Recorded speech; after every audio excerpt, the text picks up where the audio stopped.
which is the conclusion between Pakistan and Saudi Arabia of a defense agreement which contains Article 5 NATO-style language, that an attack on one would be an attack on another.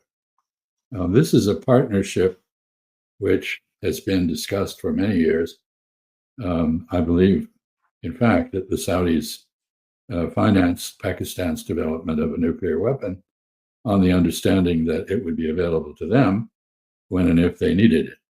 And I know that there have been reports sourced to Israeli intelligence over the years that say that there are, in fact, warheads that have been manufactured by Pakistan for Saudi use that are kept in Pakistan, but which could be delivered on short notice to Saudi Arabia. In any event, what appears to be happening at a minimum is some sort of extended deterrence from Pakistan covering Saudi Arabia against Israeli nuclear attack.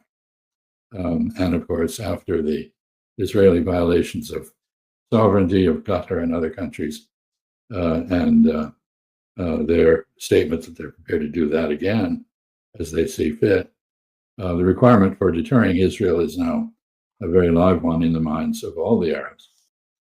Ambassador, here is what's going on in Iran is somehow interesting, how things have been interpreted in the domestic policy. They're talking basically those people who were not happy with JCPOA. They're talking this way. They mentioned two paths lie ahead for the Islamic Republic. One, the first option would be withdrawal from NPT and conducting a nuclear test. And the second would be restoring to somehow extending resolution 2231, which means JCPOA, by offering even more concessions.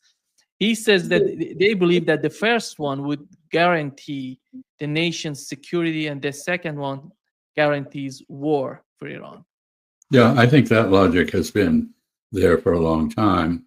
And of course, there is the example of North Korea, which did exactly that. That is, exercise the first option, withdraw from the NPT and conduct nuclear tests underground, of course, so there's no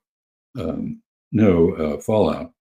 And Iran seems to be quite good at tunneling, so that's a real possibility. And that is even more the case now that the United States has actually bombed Iran. There's one thing for Israel to have done that. Israel, of course, has a nuclear arsenal, and you can't, the idea that you can somehow ignore that and have no proliferation of nuclear weapons in West Asia has always struck me as fallacious reasoning. So I think we're seeing the Saudis now come closer to fielding a nuclear weapon. They may very well allow Pakistan to put nuclear missiles in Saudi Arabia, much as the United States put them in Germany and elsewhere in Europe during the Cold War. There's lots of precedent for this, and it doesn't violate the NPT, the Non-Proliferation Treaty. The Saudis would still be in a position to say, well, we don't have a nuclear weapon, but we do have the protection of an ally with a nuclear weapon. Let me just say a few final words about the Pakistan-Saudi partnership.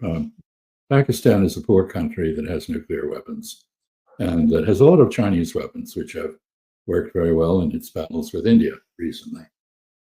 So Saudi Arabia is a country with very little military industry and a lot of money, very rich. So this is a natural partnership.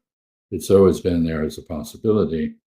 And one of the consequences of it will be because part of the objective is to build joint military production capabilities to reduce dependence on outside suppliers, specifically the United States. I think one of the implications is that this is building a bridge to greater involvement of Chinese technology in the defense of Saudi Arabia. And any facilities that are developed between Pakistan and Saudi Arabia are very likely to embody Chinese investment in technology.